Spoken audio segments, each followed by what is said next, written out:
from India. He says, during the interview, what should I ask the wife to ensure that she is the right woman? Well, this goes for the wife to be and the husband to be. These interviews are not made for interrogations, are not made to make sure whether this person is knowing all the answers and checking all the boxes.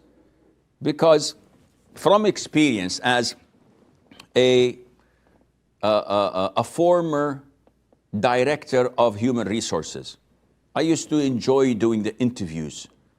And I used to usually, alhamdulillah, with the grace of Allah, I was blessed in knowing a good candidate from a lousy one. From the interview, not from the questions and answers, just from the body language.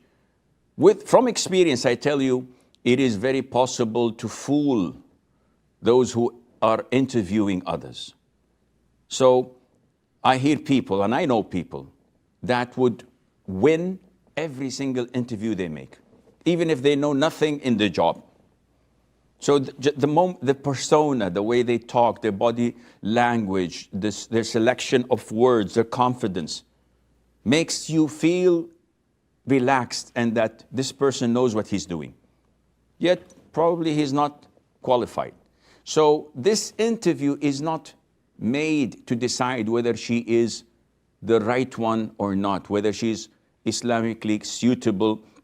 And it's not a multiple choice exam. So, sister, Jazakallah khair, this is a test. It won't take you more than 10 minutes. Just it's asking you about your aqeedah. It's asking you where is Allah. It's asking you about your belief on the torment of the grave, if does it exist or not. If it talks about the attributes of Allah Azza wa Jalla, and a few things about the manhaj.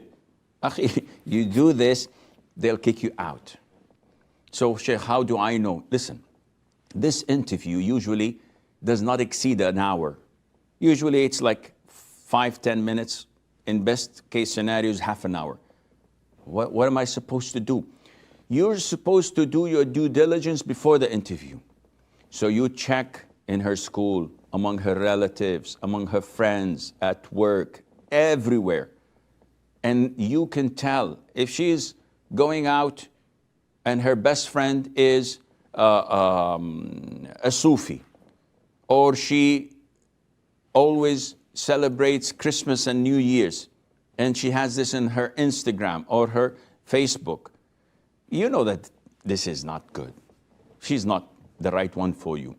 But if you know all what her posts about what Sheikh so-and-so says, about circles of knowledge, about aqeedah, about giving da'wah, the one she mixes with are known to be of correct aqeedah and people on the right manhaj and the right sunnah following, then that's good.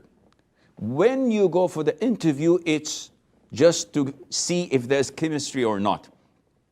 And most people who go through this traditional way of marriage, I did this twice in my life, and it was totally successful with the grace of Allah. Had no prior relationship or exposure or anything. The first minute you sit there and you look at each other and you talk to each other, you know that she's the one. That's it. You go and pray istikhara and wait for their green light. They say, yes, we are okay with the proposal. Alhamdulillah, we're okay. Let's get it over with. But sometimes you do your due diligence, everything is fine. You sit with her, she doesn't like you.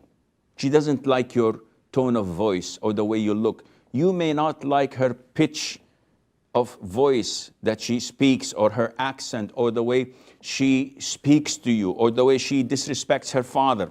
Something is not right and it doesn't work. So this is the way I see it.